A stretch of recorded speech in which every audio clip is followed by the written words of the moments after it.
What's poppin' T Squad? It's your girl Keisha, and I'm here with tonight's All Tea, All Shade, Season 1, Episode 4, Belle Collective Review. Just want to remind you guys the new schedule for my channel. Mondays, I'll be doing Love and Hip Hop Family Reunion reviews. Wednesday, Real Housewives of Salt Lake City. Thursday, Growing Up Hip Hop Atlanta. Friday, Belle Collective. Saturday, Love and Marriage Huntsville. And Sundays, Real Housewives of Atlanta. And when Married to Medicine comes on, I will be doing reviews on that. No, I will not be doing reviews on Basketball Wives. Spill the tea, nostalgic tea, behind the scenes tea, any haul videos will be on hiatus until I finish my next novel. All right. And make sure you guys get you a Dream 2 book box. The link is down below, and check out my Amazon storefront. That link is also down below. And make sure that you follow my fashion Instagram page as well as my main Instagram page. All of my social media information is down below. Also, make sure you thumbs up this video, like and subscribe, and hit that notification bell button. You want to join the T Squad. It is lit tea over here. On tonight's episode of Belle Collective, once again, it was a stellar episode. Give it A plus, tens across the board. Carlos King once again has struck gold, and tonight's episode was so good. I was like, this shit got to be scripted, like, because I was like, ain't no way in hell this K-Line woman is for real, like. Because if she is, child, girl. But anywho, so on tonight's episode, Tambra meets up with a lady by the name of Ramona, who's like a mentor to her, to talk about her career and get career and, relationship advice. As far as career wise, Tambra wants to break into national television because she's done everything local and she really wants to take her career to the next level. And the lady basically tells her that she'll have to leave Jackson in order to do so, and she knows that as well. But I feel like she's a little afraid and she's comfortable being in Jackson. So they discuss her personal life and having kids, and the lady Ramona says she regrets not having children, and Tambra, however, does not want to live with the regret of not having a family of her own, but hasn't put herself on a timeline of which to do so. Now, she just turned 40 years old, and I know a lot of women here lately have been having children later in age, but that don't mean that everybody can do it. And especially with her lifestyle, like if she's gonna do it, now would be the best time for her to do it. But even beside all that, all I could focus on was that big ass storm cloud she called a weave on top of her head, like what in the Gone with the Wind, like all of that damn hair, and it's just high as the sky, and it was just sprayed to death with some Aquanet or something, that big old feather and them curls. Her hair bigger than her whole body. Like I need for her next season to come with a new hairdo, something sleek, something current, because that pageant hair and them 5 bundles of Milky Way in her head is not gonna bother me. So Tisha meets with the councilman, a contractor, and an appraiser for a building on Farish Street that she wants to buy. So she's told, however, that the building is not for sale, but it is for lease because it is a historical building. So she's disappointed when she finds that out, and then she's also in the shock of her life when she learns that she'll need $500,000 just for the acquisition and $1 million maybe for just the reconstruction alone. So that's almost $2 million she gonna need, and she like, the fuck? Like, I can't even afford me no good wig. How the hell I'm going to be able to get $2 million together for a building? Like, cause that synthetic wig she had on her head, sitting over here to the side with that part, she didn't even pluck the part, child. I was like, what is going on with these hairdos? And Jackson, like, y'all need to go on down there to Latrice and see her. So Maria and her son Jerrez go talk to a therapist about the incident that they just had. Maria plays the audio for the therapist, and he's sitting there like, what in the ghetto hell is going on here? At some point, he was like, I don't even gotta listen to the rest of this. And he handed her back her phone. I was embarrassed for everybody in that room. So Jerez just sitting there looking stupid. Like, what I do? And I'm like, you big dummy, you. So the therapist says to Jerez, how you feel about what happened? And he says, I mean, I just feel like it was happening for no reason. I was still going to school, so why are you mad? And I'm like, little nigga, it ain't about that. It's about the fact that you are a father of 3 that don't need to be 3 hours away from your children, sir. You shouldn't have laid down and nutted up in these girls if you don't want to be responsible for what happens. So Marie says to him, it hasn't clicked in your head that you are blessed to have a mom that did everything for you.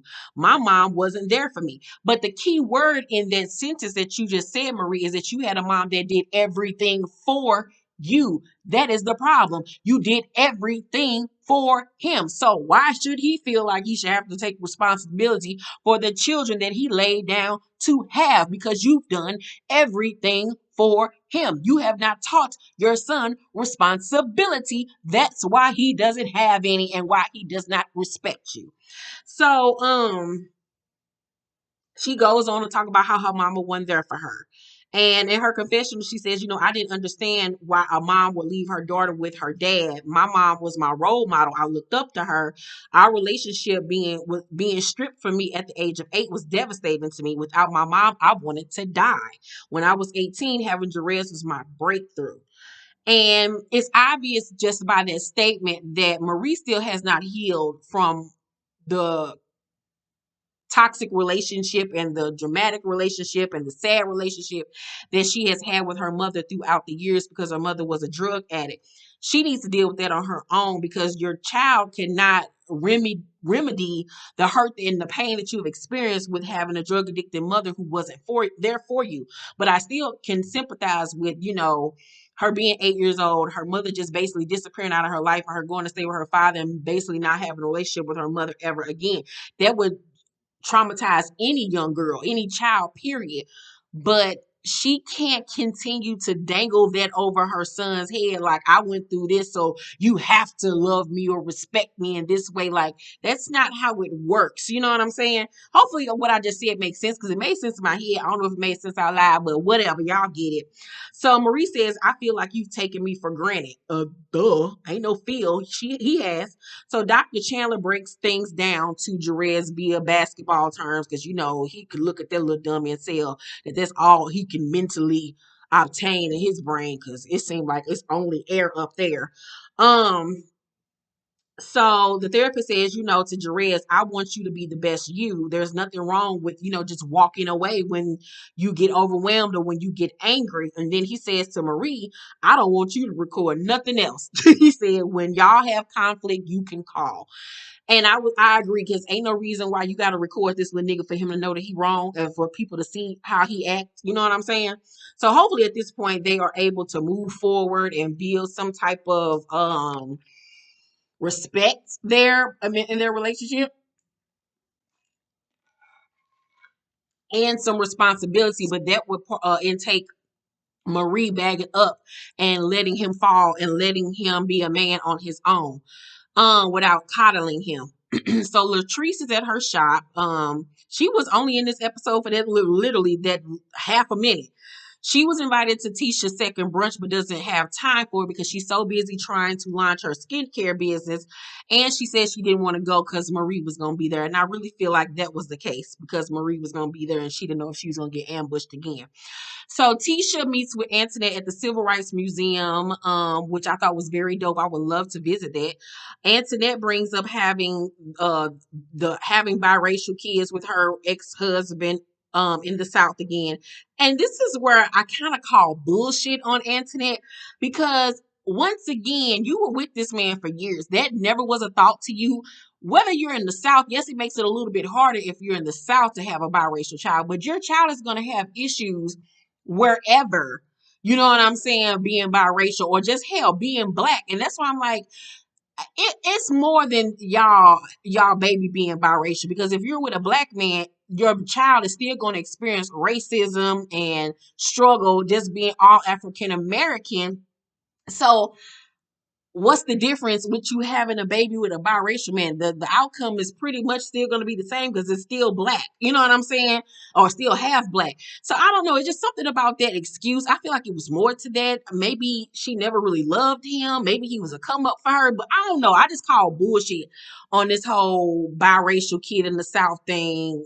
I know that they were from like Detroit and moved to the South, but still, like I said, it was going to be an issue regardless of who she was with or whatever. Do y'all get me? Do y'all understand what I'm saying? Do y'all agree with what I'm saying? Let me know your thoughts on it. Do y'all think that she bullshitting? Is that she just using it as an excuse, or do you honestly believe that was her biggest battle when it comes to being married to a white man? So Tisha tells her that she's making an announcement at the brunch and that it'll be a good surprise and that she can't wait for everybody to get there and for them to have a good time.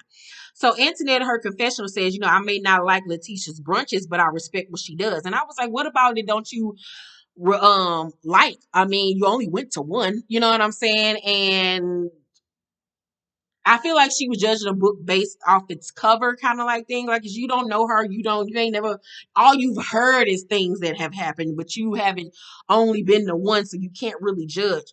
Um, so Tambra goes on a date with her ex-boyfriend Damon. They were together for 16 years. Damon is a cool looking guy, or whatever. They sit down and Damon say, "You look nice. It's always a pleasure." And I was like, "You better come on, Damon, with the come on." So Tambra was like, "Last I checked, you don't have kids. You want some?"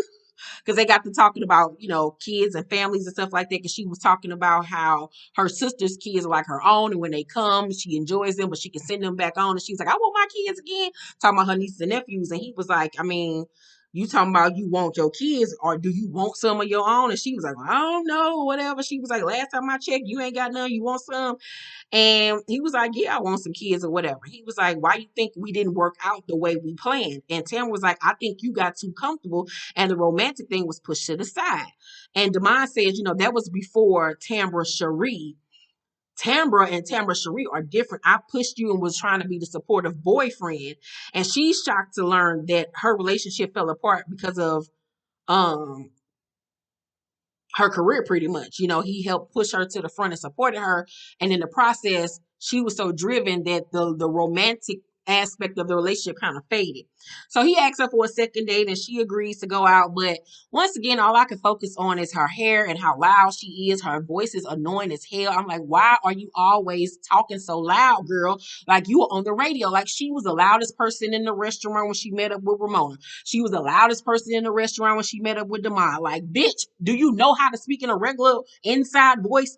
Did they not teach inside voices to you at school? The fuck is wrong with you, bitch? A microphone is not always in your face. Hell, she don't even need no microphone as loud as she goddamn talk. And her face looked different. I don't know if it's because she's older, but when they showed them flashback pictures of her and Damon when she was younger, she actually was cuter back when she was younger. So I don't know what's going on with that. So it's the day of the brunch. Miss Dorothy and the councilman that Lateshia has been working with come to support. Tisha is going to announce the Farish Street project to the ladies, and she's once again so excited. Tambra is going to host. Antoinette comes. Marie and Essie come too. But Marie came in this white dress, child. This arm was sleeveless.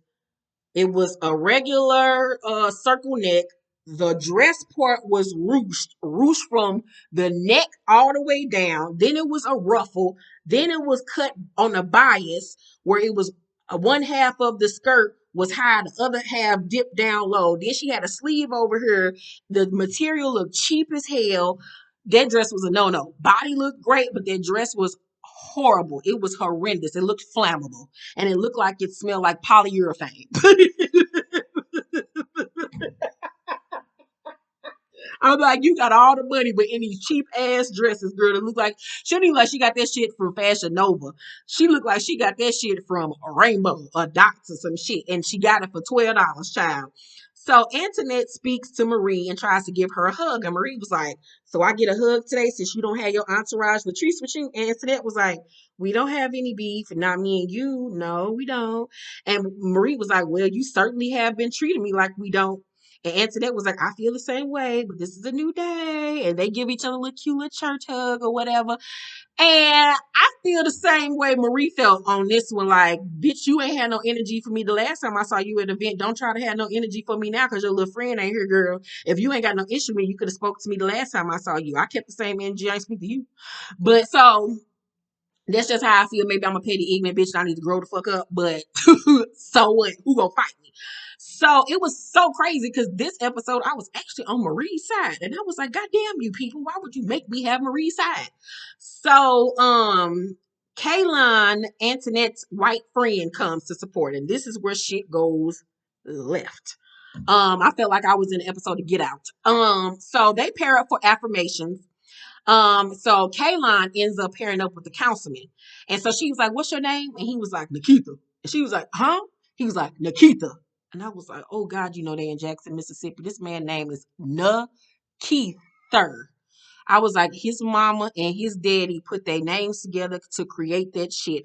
I bet you his mama name was Nakisha or Natisha or Natasha, and the daddy name was Keith, and then they added the because it couldn't have been Nakeith, so they added the to get Nakeith. And I was like, just Lord, just put them back in her pussy, just scoop them back up, Jesus. So Antoinette hopes that Kaylon doesn't get overwhelmed at this all black female empowerment brunch. And I was like, why would you invite her? She'll be the only white woman there. Like, why would you even invite her? I understand that that's your girl and you just want to have maybe support, maybe have backup, but this was not the venue for this woman. So Tisha says, she starts to do the affirmation. She, everybody has to repeat what she said. So Tisha was like, "I'm a beautiful, strong black woman." And here go Kaylin. "I'm a beautiful, strong black woman, but I think I'm a white woman." Like, bitch, you should have just said, "I'm a beautiful, strong white woman." Like, that's not being racist or being politically incorrect by saying that you are a strong white woman. So I was just cracking up that she even said that shit and repeated it. So Tambra says, everybody talking and they get to talking or whatever. And Tambra says, "Who here has experienced racism?" Majority of the women's raise their hand except for Kaylin and this other black woman. And Tambra goes to talk about how she hadn't experienced racism up until recently. And she tells us about this incident when she goes to pump gas or whatever, or get her gas pumped. So Lateshia says to her, "I think that it took you so long because of your skin complexion, because you were a fairer skin, that maybe people treated you better, or treated you differently." So Antoinette says, "I feel like I could be any skin shade and it would still be hard for me in my field because, she's a dentist or whatever, and she's normally the only black person in the room or whatever." So she was basically saying she doesn't think that it's a light skin, dark skin thing, no matter what color. If I was light skin, brown skin, dark skin, regardless, I'm gonna get treated the same, get the same mistreatment regardless, just because I'm black, period. So Kaylin sitting there looking so uncomfortable. She was just staring like, "I ain't do it." Like, "I ain't do it to y'all." So at some point she gets up and walks out the room. Antoinette goes to follow her because that's her homegirl. She goes outside. Kaylin is crying. And I'm like, why are you crying? Why are you crying, Karen? Your name is no longer Kaylon. It is Karen. Why the fuck are you crying? Because these black women are talking about their experiences dealing with racism. If you're not racist and you know you're not racist, why the fuck are you crying? Nobody's talking about you. That's just like if I'm in a room full of cokeheads and they talking about their experiences being a cokehead. Why the fuck would I start crying like, "I've never done coke before. It's not my fault, you guys. I swear to God, I'm not judging you by using coke." It doesn't make any sense, Karen. This is not about you playing the victim. Like, the fuck, like, this is why she shouldn't have been there in the first place. So Antoinette is hugging her. And Kaylin says, "We don't talk about people like this. We don't talk about people like this." And I'm like, huh? What the fuck is she talking about? So Lateshia goes out to check on her. And once again, you're making everything about you, ma'am. This is not about you. This is about the black woman and the black woman experience. But once again, she shouldn't have been there in the first place. So Kaylin was like, "We don't talk about y'all like that. I swear we don't talk about y'all like that." You don't talk about us like that. But there's plenty other white people that do, ma'am. So teachers like, "We're not talking about you." And Kayla like, "They hate us. They hate us. The white man this, the white man that." Girl, you ain't the white man. If you're not racist, ain't nobody talking about you. But you're not gonna sit up here and act like racism does not exist in this world. Bitch, where the fuck have you been? Have you not seen the news? So Tisha, her confessional says this is a great opportunity for her to be a part of the conversation and give a different outlook, which is true, but she's one of those white women that wants to act like she's a victim and, oh my God, it's not me. This isn't happening. Racism is not as bad as you all make it to be. The people were like, we don't talk about y'all. Maybe the people in your circle, but you're not going to sit up here and act like all we white people don't hate black people, bitch. Like, you're not going to sit up there and have this conversation. Are you fucking delusional? So Caitlin says to Antoinette, I just don't want them to think that white people hate black people. We don't. We really don't. You can't speak for all black people, just like all black people can't speak for all other black people. So Antoinette says, I don't think all white people are bad. I was married to a white guy. They're just speaking about generally what our experience has been. And I'm like, girl, why are you explaining racism to this grown ass fucking woman? Like, ain't nobody got time for all of that shit. Tell her to read a history book, bitch. And I'm like, if anybody you should have took to the National Civil Rights Museum, it should have been this bitch, not Lateshia. So Kaylin says it was so some other black lady comes out. I think we've seen her on the show before. Was that who was that? Who was that black lady? I don't know who that black lady was that came out there and sat with them, but Kaylin was like, it was in the 1960s attacking black people, and now we're attacking white people. We gotta find a happy medium. Everybody gotta come together. And I'm like, racism just didn't exist in the 1960s, you dumb bitch. Like bitch, this been going on for hundreds and hundreds and hundreds and hundreds of years. The shit just didn't start happening in the 1960s and then just miraculously went away. And then now, all of a sudden, 45 years later, 50 years later, now, no, I'm sorry, like 70 years later, the shit then just flipped and now black people just hate white people for no fucking reason. Like, bitch, what school did you go to? Did y'all not have a history lesson? Did y'all not celebrate Black History Month? I mean, I know they barely teach us the minimum of black people and the things that we've gone through or our achievements, but god damn, bitch. Have you not seen Roots? So the lady says it's not attacking, it's the reality of our people. You being in there is a good thing. Whatever we were talking about is okay, because that's just how we feel. You personally may not have done it, but historically, that's what we're speaking on. I was like, duh. So she said, I'm going to tell you when you go back in there, the subject may come back up. So Kayla was like, they want to know why I left. And the lady was like, can you handle it? And she was like, I can handle any person. Now, I don't know if this gave her the battery in her back to go back in there like, ain't no hoe gonna check me. Ain't no bitch about to pump me type shit. But I don't know. Kaylin then flipped into a bad bitch, Trump supporter, CNN, no, Fox News reporter. I was like, who the fuck is this lady?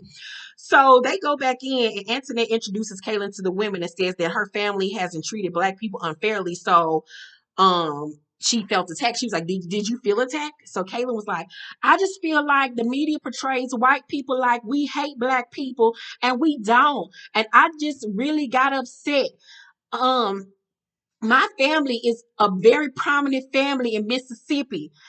And I gotta show y'all this lady face when she was talking, cause I hollered, cause this lady was looking at her like, go ahead and just explain your privilege, white girl. Go ahead on with this white privilege speech. This is cute. I need a cup of tea for this bullshit here. I hollered when they panned the camera on that lady because we always looking at the TV like, I know this bitch is not about to try to make a group full of black women feel sorry for her and her rich white privilege. You have got to be motherfucking kidding me that you even have the gall and the caucasity to be in a room of black women and try to act like you're the one that has been oppressed and hurt. And how dare you try to act like my people have oppressed and hurt you, girl. And I'm looking at Miss Antoinette here like, this your girl? You brought her? This for you? All right, because now I got my eyes on you. We see each other. So I knew I told y'all I ain't like Antoinette for a reason. I've been having on the fence for a reason, and this is woo. So she continues and says, my great great great grandfather was Jefferson Davis, and here I am sitting with a bunch of black women supporting them. And we got to show America this is not who we are anymore. We ain't got to do shit. Y'all got to do that. This y'all mess. Y'all got to clean this shit up. We have been cleaning up y'all mess for hundreds of years, sis. Time for y'all to get the broom and sweep. So Maurice was like, I don't mean to interrupt, but I think this brunch is about Lateshia and her announcement. And I was like, for once, Marie comes through with the win. Because exactly, because we're not about to have this. We're not about to have a let's coddle the white girl and make her feel good about not being a racist. This is not that, sis. So Marie in her confessional says, we're talking about our heritage, so why are you offended? That's Black history. So I'm like, we've talked about it long enough. I'm ready to get back to why we're here. And I agree. This could be another conversation for another day. This girl is here to uplift and, to announce her big project. Ain't nobody got time for you, Kaylin. Take your ass to Maury Povich, bitch. So Marie says, it's Tisha's moment. Let's celebrate her and the announcement she has to make. Kaylin then says, we're talking about real stuff right now. And Marie says, but it's Letitia's brunch. Kaylin says, I think you got to be in control of everything. And I was like, oh, this Trump supporter didn't. Oh no, this Trump support. Oh, she most definitely voted for Trump. And you can't tell me that bitch went down there at the Capitol. Because I was like, oh, she is an undercover. She one of them white people that say she's not racist, but has very racist tendencies and behavior. She thinks because she got a Black friend, it means she's not racist. And because she doesn't use the N-word, she's not racist. But she has a superiority complex. You can tell. And that what made me look at Antoinette like, this your girl? Oh, all right. So Marie says in control, and Kayla says yes. Essie says, look, the brunch is not about this. This is about Lateshia, so you are out of line. Essie gonna always have Marie back because, they sister sisters in real life. So Kayla says, you got to be the center of attention. And Dorothy, old lady Dorothy, then rose up, ladies. She thinks she's Cicely Tyson or some shit. May she rest in peace. So Essie says, you don't even know Marie. Marie didn't stand up, say, let me tell you something with that one arm out. And Tisha go to hold her back. And Marie says, if you think I'm in control, I'm going to be in control at this moment. Kayla says, everybody knows who Marie is because Marie is nobody. White women are not scared of us no more. Kayla said, I don't give a fuck if I'm the only white bitch in this room. Y'all motherfuckers ain't gonna punk me. Come see me. Me and the good old boys is right outside. I got the police on my side, bitch. I dare one of you hoes to jump. That's literally the energy she came with for her to say that this Black woman is a nobody in a room full of Black women. She knew that she had the spirit of Lucifer on her side because she was not afraid nor petrified. So,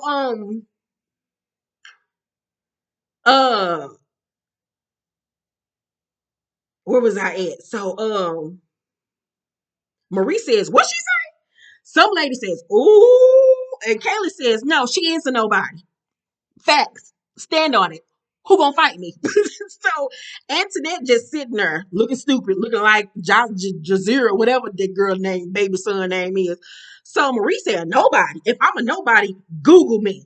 So Tambra in her confession say, I was shocked. You can't tell somebody they're nobody. Kayla says, oh my God, I attacked her. Ring the alarm. The Black lady feels attacked. Y'all had Kayla fucked up.